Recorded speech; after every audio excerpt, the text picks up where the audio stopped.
Hello, I am Duke. Hello, every pony. I'm Moulage. Oh boy, do we have a video for you two today? Do we? We do. We're doing one right now. Oh, okay.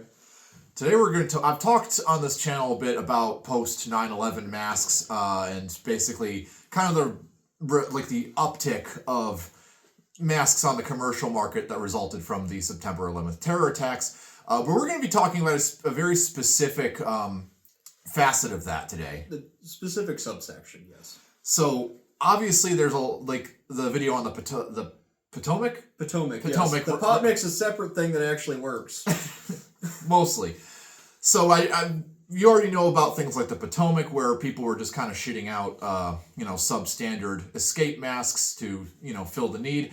And there were other companies that were set up and imported a lot of foreign masks, specifically for the civilian market. But today we're... Like Everstar. Everstar, obviously, is the main one.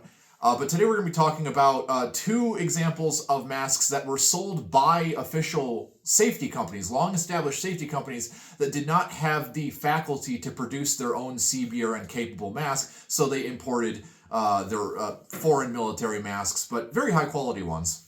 Yeah, very interesting choices. You could see one of them. The other might actually be more or less interesting to you, depending on your perspective. But and this is, of course, when did the 3M FR M40 thing happen? That was later, right? That must have I feel like that was later, because... and they were already making those, so that's kind of like MSA. Actually, they weren't, because the original contractors of the M40, after Scott basically said, oopsie, we can't make enough of these, so we're selling out the contract, and it was basically just ILC Dover and MSA making them. You're right. ILC Dover did make the 3M M40s. Yeah, initially. so because MSA, I don't know MSA very could well have taken control of that situation, but I think they were more tied up with the Millennium. They really liked the MCU2P face piece for whatever reason. They made a lot of money off that, but that's kind of a separate, I guess, a tertiary category to this. A lot of interesting thing happened. Because obviously there's masks that were already being made by these other safety companies. They had the capability to produce military masks. These are safety companies that did not produce any prior military masks and did not have molds to recycle into a CBRN mask. That is a very good point, yes. Mm. Which one do you want to start with? Well, let's start with the one that we can see and keep the second one as a surprise, so maybe we'll get enough engagement that most people won't click off after 20% of the video. So, most of you already watching this right now are saying, oh, this is a Forsheda F2, or this is a Skids Mask 90, the Swedish issued version of that. No, this is actually something a little bit more interesting. Around 2004, American Optical, or at the time they were known as AO Safety, they imported several, like a decently sized batch of Forsheda F2s from Forsheda, obviously. But theirs were very interesting because they had a few specific changes done to the face pieces in order to supplement them for the U.S. market. Want to go into detail on that, or you want me to cover that? Actually, I was thinking we could add a little bit of background about who AO Safety is. Yeah, and you're more qualified to talk about that than me. So let me scoot. I don't know if this is blocking me. But, so American Optical is an old company. They actually made, usually I've worn them in a lot of my videos, sun, dust, and wind goggles. They made a lot of those. They were back during World War II. I think they go back to the 30s or something. Pretty sure they do. They're an ancient company, but 90% of their safety gear was goggles and glasses. And yeah. American Optical, after all. Yeah, so, and that was their bread and butter for a long time. They made masks, kind of. They made some half-mask respirators. They're okay. They tried a few times to bullshit half-face respirators into full-face respirators by basically stitching a pair of goggles onto them. Yeah, sometimes it was snap rivets right along here, and it was literally, basically sun,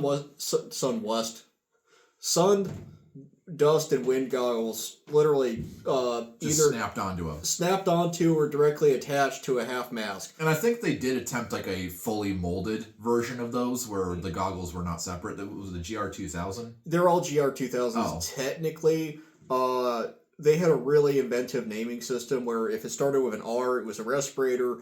So the GR2000 probably means goggle respirator. We call them GR2000s. Really, they all have different part numbers depending on what version you have. There's some of them that are single filter, some that are dual filter. But colloquially, they're called the GR2000. And that is the single most thing that AO has ever made. As far as a full face mask. They don't make cool stuff. And I love them. I own a lot of their products. They don't make cool stuff. This is probably the coolest AO related thing I've ever seen. This is basically this is AO Safety's only CBRN respirator, and they were imported from Sweden, obviously, from Forsheda. But there's, like I said, there is a few key differences between the AO Safety one and the actual original Swedish F2s. Which I have one over here, which I'm going to pull over. Pay no difference into the with the shape of the face pieces. They are literally just different sizes. This one is a medium or size 2. This one is a size 1, so it is a large. That aside, the main differences to take note of are probably the biggest thing that they changed were the drinking tubes.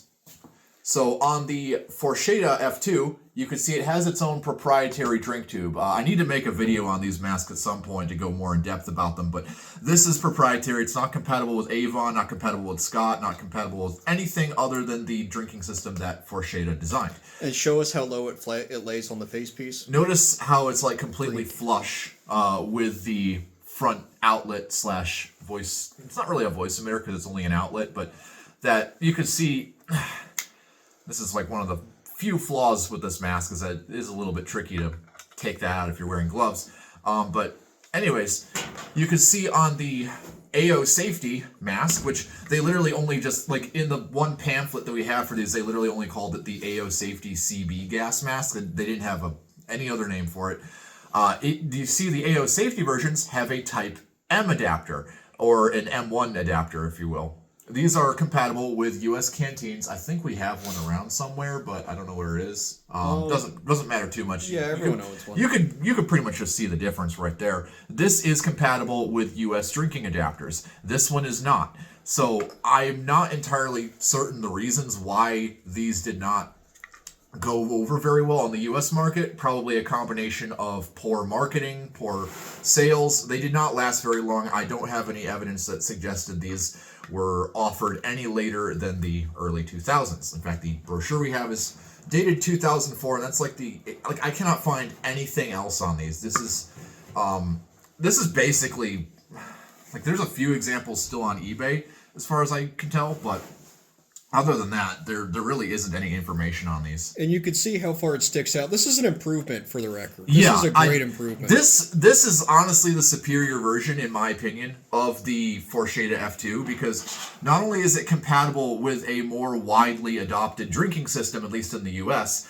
and some parts of Europe like Russia and the Czech Republic, but it's also a lot easier to grab than the default connector. Like if you're wearing chem gloves, there is no way to get a good grip on this drinking adapter. You really have to dig at it with your fingernails, and I kind of question the logic. I mean, it's an amazing respirator otherwise. This is honestly the biggest flaw with the design. But with the AO Safety version, because they didn't bother modifying the outlet geometry to make that adapter sit in any deeper, it sticks out quite a lot, and you're very easily able to grab it.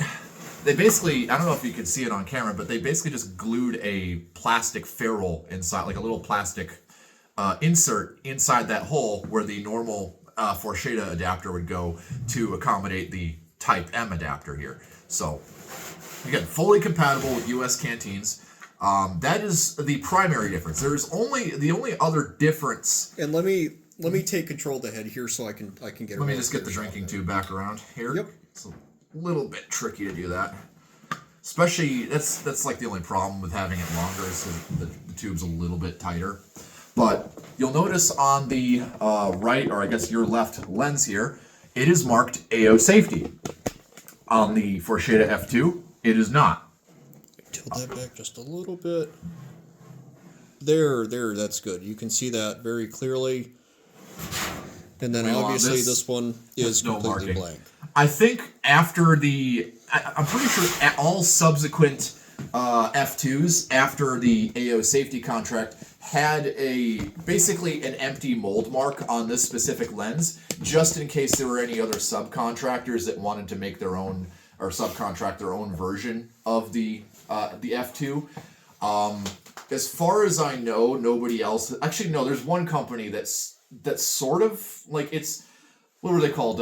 New Pack Safety. I'm not sure if theirs ever had their logo embossed on the lens here, like the AO Safety ones were. But I think even to this day, even under the the current manufacturer of the F2 SES protection, which they call it the ASM 90 or 90M, AS90M, AS90C, and then there's the AS90F, I believe, which is like the A4 variant without the side adapter or drinking tube. Getting ahead of myself, I'm pretty sure. Feel free to double check this for me. I'm pretty sure all current production F2s, AS90Ms have a mold mark right there in case someone wanted to add their logo. And that's a very good point that he brings up. Is you guys may be familiar with the A4 version of this mask, which does not have a drinking tube and does not have a both side ports. The left one is actually completely blank. Yep. So the right one is completely blanked off, which you may think would be the imported one because it's civilian, but no, they actually imported a full, unneutered military version of the F2 with both side ports intact. And drinking tube that was, again, compatible with what we already have here on the surplus market. And it still has the complete secondary speech diaphragm. You may be able to see the metal shining in there. This is an unneutered mask, and it's actually kind of crazy that this was on the U.S. market so quickly after 9/11, and that it didn't go anywhere, because honestly, this beats the tits off an M40 any day of the week. Oh, 100%. It is honestly quite a shame that we don't have more of these on the surplus market. Like, I found this basically completely by accident. Well, look, because I was handling Moulaj's F2 here, and I was like, wow, this is actually a really intelligently designed mask. I want one for myself. And so I found a listing for one of them on eBay, and I look closer at the listing, and I see the AO Safety logo on the lens, and I'm just freaking out because I had no idea what the heck this thing was or what the context was. So I'm like scrambling to find any information on this thing. And then lo and behold, I look through like my documents on my computer. Turns out I'd saved like a full PDF pamphlet of this thing like a couple years prior, and I completely forgot about it. So at some points during any collecting hobby, you'll come across things that are so disturbing, so unnatural, and so just genuinely unacceptable that you'll completely block them out of your head until you feel like remembering them. This will happen again and again and again to you. In fact, you may block this entire video out. But that's up to you. At some point, like I said, I do want to make a video on the F2 Skids Mask 90, AS90M, what have you, because they're genuinely really good masks, and I have a lot of reasons for liking them over a lot of other contemporary designs. But I think that pretty much covers these. Again, if you have any more information on these that we don't have, please get in contact with us, because these are fascinating, and I'd really like to know what happened to them, or, you know, if anyone even bought these, like any departments or anyone. Yeah, because they were marketing to law enforcement. If you see the ad, we should probably post an ad to a link to the ad in the comments or something. I'd probably have to throw it up on like Google Drive or something, because I checked that PDF doesn't exist on the internet anymore. You can just anymore. throw it on my Tumblr and then link to it. Yeah, pretty much. So yeah, that works. Yeah, so we kind of have to assume that they boofed the pooch or something on like selling these or something, because like again, if these got out, they probably would have made a killing on this. And American Optical's not a small company, or I think they got bought by someone else. But yeah. Government contracts, they were way up there back in the day. So. And last note I'll say on this thing is SES protection. If you're watching this, please bring this back. The U.S. needs these masks again. I love Avon masks to death. You've seen me give them lip service plenty of times in my videos, but there's an issue I have with the C50 or any of the 50 series where I'm just not a fan of the chin cups. I'm not a fan of the internal geometry, the way they slope upwards. It just feels like my chin is being jammed onto a surface. It doesn't feel very secure. I feel like if I move my jaw a certain way, I could break the seal. These are nice and deep. These are very comfortable masks. I cannot recommend them enough, but it's not. We need outserts. We need VPUs. We need drinking system. We need drinking tubes. If not, please bring the adapters for these to the U.S. market. Okay, that's all I'm going to say, because I don't want this to turn into a Skids Mask 90. Please! Okay, now for the bad part. Now for the mask that we actually have information on, but is inherently infinitely less interesting to talk about. Please put your hands up if you're a fan of either of the following. Survivair or Israel? What? No, he put his hand down. Oh, okay. Yeah, Well, shucks. Damn. Well, one of the two, maybe. Someone's interested. Get him out of here! So, we have a box that's marked Survivair. You can see that. And I can't really read the text because I'm showing you guys. Okay. M15 gas mask, part number whatever. NIOSH approved. See insert. Made in Israel. Just to delay the inevitable a little bit more here, some of you that have been in this hobby for a while may remember the website approvedgasmasks.com. That's probably like, at least for those of us collectors that have been in this hobby for as long as we have, is one of the websites that we would frequent and looking. That was like one of the few places where you could see like a ton of different gas masks. That was the great Satan though. You did not. Oh yeah. None of us could afford anything from there because it was all $300. Oh yeah, it was like inflated MSRP value because it was another one of those companies set up post 9/11 to profit off of the the fear mongering. But they had like Korean K1s. That was like the only place you could get a Korean K1 in the U.S. for like quite some time. Yeah, but they were basically prototypical Mira safety.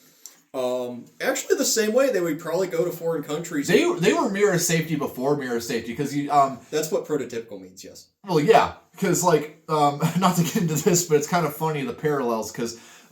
Back in the day, you know why you don't see a lot more gas masks sold on Amazon? You can thank Approved Gas Masks for that because back in the day, they were a seller on Amazon, and what they would do is they would go through and report every single listing for a different company's masks that they could on Amazon, and it got to the point where Amazon was like, well, I guess nobody can sell gas masks on our site, but then they let all the Chinese companies in on their website. Yeah, and, but and it was the same situation. Yeah, where you go on Mira's website, it says, oh, it's unsafe, it's out of date, filters are bad. That's literally what Approved Gas Mask did, is you need to pay us $300 extra because we're smarter than you. And I think for a while, Mira was going around reporting listings for surplus OM90s because they wanted people to buy their C7Ms or whatever.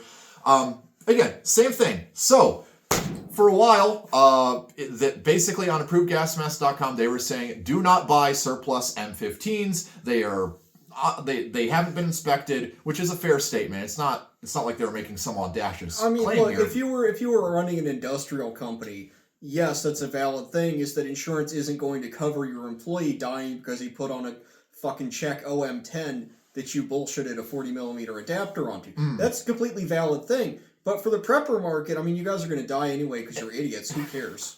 I mean, not only that, but most of the M15s coming to the U.S. were completely new in box surplus from Israel. So, yeah.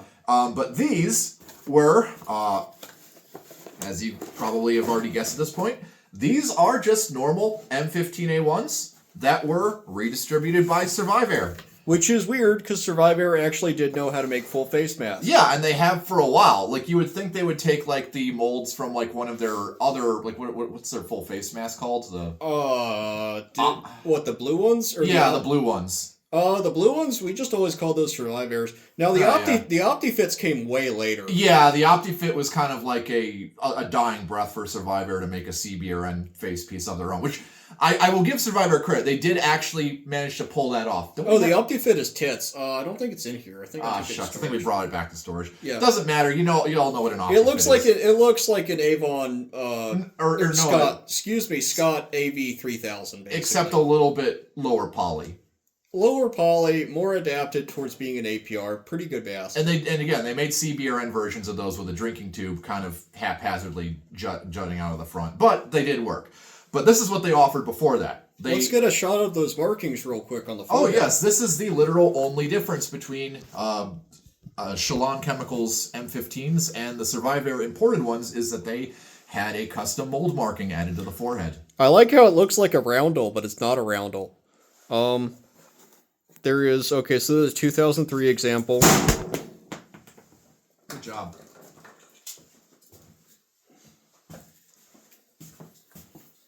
It's fine. Yeah, continue. It is okay. Hey, buzzing my shoe. This review is off to... Well... Also, interestingly, they once again imported a more tactical version of it that actually has a side voice emitter. Yeah, that is interesting. I think you would think for, like, the early 2000s, this version would be a little bit harder to get. But no, I guess they really went all out and they really tried hard to get these and market them to law enforcement. But the only weirder thing would be if they imported. There is an internal microphone version of this mask. yeah, the M15. I'm pretty sure it's literally the M15 IM. No, it's M15 S something it's like a weird hyphenated designation. It's like a 3-part hyphenated name. I don't remember the full name. I'm sure someone will correct me in the comments. But yeah, it's kind of hilarious to think that Survivair was probably like desperately marketing these to U.S. law enforcement. Can you imagine a U.S. police department so poor that they were like, yeah, we need a newer mask. We're tired of using our old M17s, but we can't afford newer modern masks like all these MSA Millenniums or even AO Safety CB mask, I guess. Or even like Ultra Views. I've seen police departments field a shit Oh, ton yeah. of Ultra Views. But yeah, we can afford an M15A1 from Survivair. I don't know, what did they still legitimately It just says M15, just M15, not even M15A1. So yeah. I love that they did the same thing that AO Safety did, and they did not include the drinking adapter. They included a manual, at least. Yeah, you have some documentation here.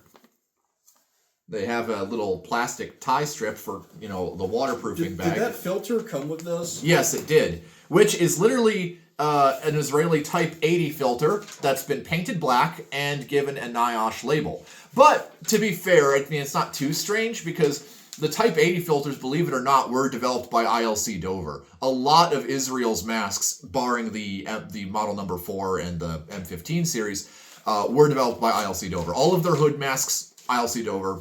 Type 80 canister, ILC Dover. It does actually have a part number in here for the drinking tube and cap. I'm pretty sure we've seen that cap around somewhere, so we could literally just go into storage and find one of those. Like, we have like a bunch of those, actually. Yep, RN2 drink tube set. Let me see if it says it's included or not, because that'd actually be funny as hell. Yeah. Pedal crystal canister. Model GM10. Is that what that thing's labeled? Well, the canister? Let me see. Yep. Yeah, right. It's very small text right there, model GM10. Okay, cool. Oh, Survivair and Baku Dalaz company. So this is after they got bought by Baku Dalaz, who also makes a lot of safety glasses. That seems to be a trend tonight. I'm seeing if it mentions in here. I think we'd have to go on to approve. You know what? If I weren't using my phone to record, I'd Google it right now. Yeah, I just wanted to see if it does not at any point mention how to use the drinking tube. Good job, guys. Yeah, that seems to be a reoccurring theme. You have to pay us extra money for the drinking feature, even though we include it on the mask. Oh man, I'm not going to make that joke. Oh, this is actually different as well. Oh wait. Oh yeah, they added extra holes in the outlet cover. So usually this looks exactly like the one on a number 4. Yeah, it's like completely blank in the center portion right there. There's nothing. Yeah. There's no holes. They added some holes for. They added holes. Good job. Good guys. job. They changed something other than the markings. So yeah, Survivair. I mean, they're a mid-tier company. They did some okay things, but they're part of Honeywell now. Baku Dalaz and whatever they all kind of ate their own shit. We're not big fans of Honeywell. No. My favorite anecdote about Survivair is a fire department who was issued some of their older blue panoramic masks, and they were so bad they called them surprise airs because they may or may not, cut out on you while you're on the job. Yeah. But I mean, it's an M15. It's just a really. It's just an M15 with different markings and holes on the outlet. Now, oddly, a couple of these will pop up, and for some reason they want $150 for them because they're Survivair or something. I don't know. Probably because that's what they originally paid for them. Or no, it's not. No, because it was at pawn shop. So it's like the Scott Acme problem where there are Acme number 8s with Scott markings on the forehead, but for some reason they're consistently like $200, and no one understands why because they're not good. It's just fate for you. Yeah, unless people are like Googling the company name and using that for the price. I highly doubt that. Yeah. They'd have to be like ridiculously informed on this to even begin to give an iota of shit about that. It's the Pawn Stars problem. Such is life. Yeah. But I cannot think of any other examples of foreign military masks that were brought over by U.S. safety companies. Can you? No, which is kind of surprising. You really think Draeger would have tried to sneak M65s over here? Yeah, that is true, but I think we were getting enough of those through the surplus market, so they felt like it wasn't really worth it. Yeah. And plus, who is going to be like the recipient company that actually received them? Or Draeger's had an American branch. Oh yeah, that is true. For decades. Draeger does a lot of mine rescue equipment. They always have. So Draeger USA is still a very large company, and they're one of the major competitors in 4-hour mine rescue rebreathers. I feel like Draeger would have been more conservative about this and stayed in their lane. And plus, being a safety company, they probably had like a shit ton of contracts for like the rescue equipment. Yeah, I think they were like the main contractor for fire protective, like SCBAs at the time. Well, yeah, they always have been, and maybe there was some kind of wait, put that in first. Oh yes, of course. Maybe there was some kind of legal issue about West Germany, which obviously wasn't around in 2001, but Germany importing military equipment to the U.S. So, plus they had Panorama Novas. I'm sure there's some police department somewhere that imported Panorama Novas. But that's different from this, because these are both purpose-designed military masks imported specifically for lack of a better way to put it, preventing terrorism in, like, the middle of Ohio or Missouri. I will do a better job of putting that mask back in. You really can't win. No. But I hope you enjoyed this little insight into post 9/11 foreign masks that were brought in or that were imported by U.S. safety companies. That's basically all we have to this. And if you enjoyed this, like, subscribe, and there's going to be a link in the description to my new charity, Give Dogs Cigarettes. And you pay us $10, and most of that money will go to getting a shelter dog who has never had any pleasure in its life a pack of Marlboros. And successfully, we've given out over 2,000 cartons of cigarettes so far, mostly to dogs. We have to give the veterinary attendant cigarettes sometimes too. It's part of doing business, but your money will largely go towards giving shelter dogs who are going to die next week anyway a pack of Marlboros. I'd buy that for $1. And you will. Oh, not again. Thanks for watching.